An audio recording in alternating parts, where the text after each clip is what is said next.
অনেকদিন ধরে বাড়িতে আসা নাই। আর ওই যে গাড়ি করে সাফ করে দিলে ঠিক আছে।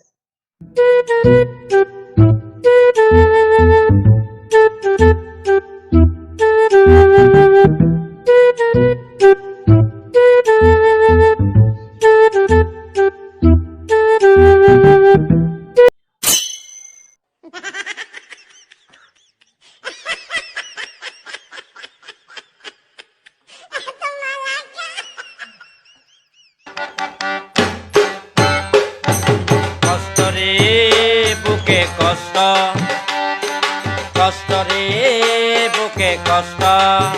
বন্ধু টাকা পরিষ্কার ক্লিয়ার। আমার কোন লোকের রে? শালা তুই বুঝিস না, শালা তুই গাড়ি যে হরালা দে পরে টিয়া নাই। হ্যাঁ হ্যাঁ এখন বুঝছি, ঠিক আছে।